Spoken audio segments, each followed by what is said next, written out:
Good afternoon. Um, this is going to be another clip on critical thinking. I think I'll call it critical thinking part two. There might be three and four. Um, I do appreciate the comments that I got on this, and I appreciate the viewership that's increased considerably on from my last clips, and this was quite exceptional. So I do appreciate that, and I want to thank Valerie and Mariana, Only Leon, um, Crower, and Damien that I know of who have commented. I'm not a very technical guy, so I'm not sure if I saw all the comments. I still haven't figured out how to get the simple replies on this thing, but I will continue to try. But I did want to address or part of the topic here of critical thinking is true and all. Dot dot dot. So what? Yes, it's true. All the things that are said are true to someone somewhere. So what? Big deal. You've got to find a way in which to, engage the concept, this foundational concept of critical thinking. The more I see it or think about it, the more I see aspects of the needs for everyone to stop and think about the situation and whatever they're viewing on, whatever they're seeing. It doesn't really matter because there's so much going on. It's almost impossible to find a starting place. What is critical thinking? How do I implement it? What do I do about it? What happens? Where do you get the facts from? My first clip was primarily looking at things and trying to be honest with yourself. Honest with yourself. Because I believe that we are all here for a reason, a purpose. Your life is not just some, you know, freak happening. Many people believe that, and that's fine. I mean, there's no facts or others to prove or disprove. The more you study into astrophysics and quantum mechanics and theology and all these things, nothing proves it at all. You have the bare facts about whether you believe Scripture is the Word and that's it, but not everybody believes Scripture is the Word and that's it. You have to understand that we are part of this society. We are in this society together to make it better. How do you do that? Foundational issues are critical, and critical thinking is critical. Yeah, true and all, but what do you do about it? I was listening to a uh, lecture on the Civil War given by a professor, Gary Gallagher, University of Virginia. Um, and it was being sponsored by Great Courses. You might know that. They've changed their name or something. I think Wondrum or something now. But excellent material. The man is, and I've heard him speak on other after this lecture series.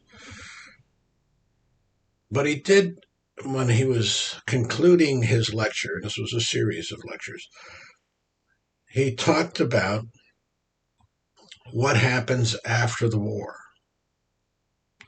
And no matter who you talk to or who you read or whatever, they always have their point of view. You know, um, you're defending a position. In the South was no different. The North defended their position. The South defended their position. One of the interesting things was towards the after the war. after they lost the war and they were part of the Union again and they were trying to um, make things work within the structure that they are now committed to. Um, what did they do? They minimized the effect of slavery on the reason, the rationale as to why they went to war. States' rights, big, big thing. And certainly that's part of it.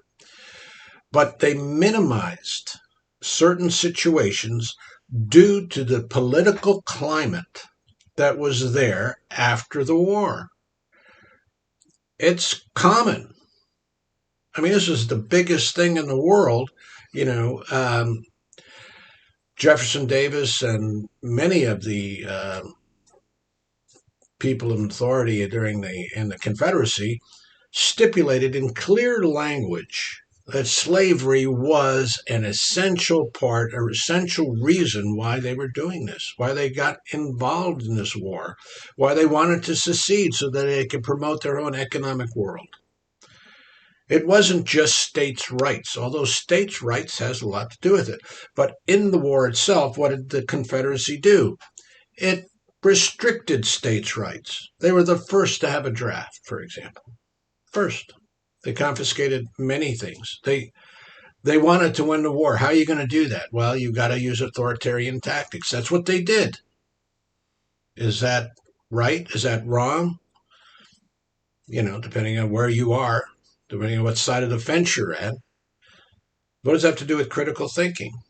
Well, when you're listening to this, not creating it, because everybody who creates these things, whether they're politicians or celebrities of some type, or you're trying to address your family and trying to make headway and trying to convince somebody of something, whatever that something is.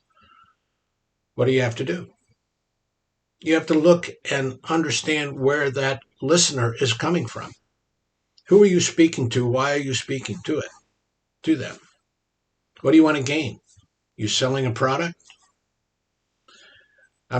And since a lot of this is kind of extemporaneous on my part, when I see sales, there was a salesman came to the house to sell solar. I invited them over. They wanted to find out what the situation was about it. This was during the initial Trump era. There's still a Trump era, but it was more.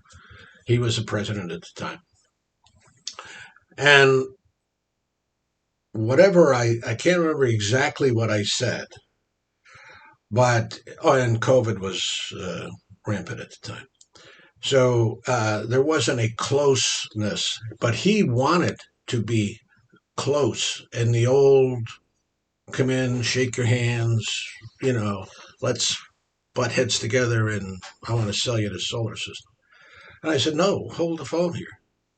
I'm not going to do that. You have to respect the fact. First of all, he had to respect the customer. But something was wrong. He was not respecting my views, and I am the person he wanted to sell the solar system to. Why didn't he? He was trapped in emotion. Matter of fact, as he left, as I told him to leave, he left. He called me some very vile names from the sidewalk, out loud. So why? Certainly not promoting the solar business in any way. There's plenty of people selling it. Why would he do that? You have to ask yourself the fundamental questions as to why you do what you do when you do it. It's not a process. It's a fact in which you try to incorporate a critical thinking stratagem in all of your activities. Try to do that. And it leads to, because you are trying to do things that are good for the society, not just good for your immediate considerations.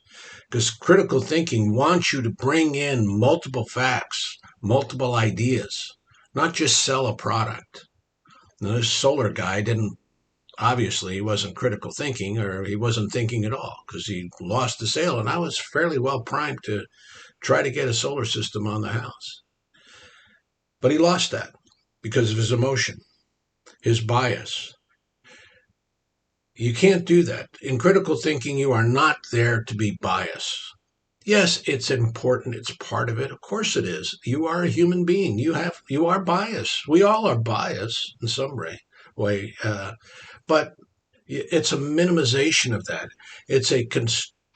You're taking it back a step. You're just not letting that emotion ride. Using the mind to create a better life.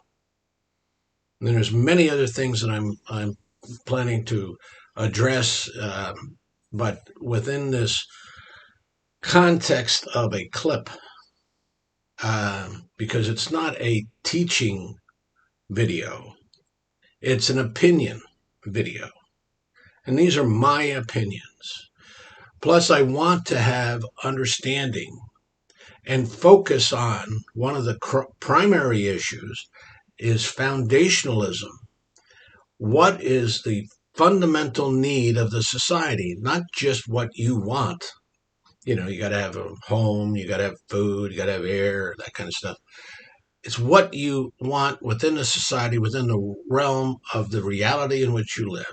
Your economic context, the context of your economy, your job situation, how much mortgage, how much debt, your religious standing, what your religious views are.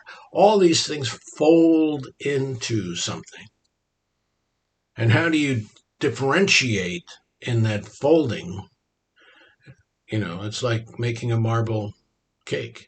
When you put the chocolate and the vanilla or the cake mixed together, you don't whip it around.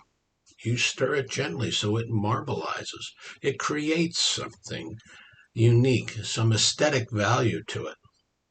Plus, it mixes the tastes. That's what you need to do in a society.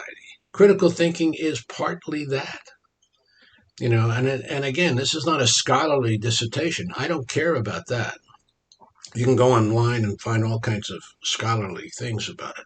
I'm trying to say that this is what is better for the society at large and yourself, because you are the society. And we all need to go to the good. That's the foundational issue. We may not always do it. Don't berate yourself if you don't do it, but it's important to do it, to try to do it. I thank you for listening, and thank you for the views previously. I hope it continues. Send it on to others if you want. Subscribe, whatever you like. I don't know much about this YouTube stuff, but please do. But it's important. I'm going to do another video next week on another element. Well, maybe not next week, but shortly. Another element of critical thinking and its impact on the society in which we live. Thank you all. Take care. Bye for now.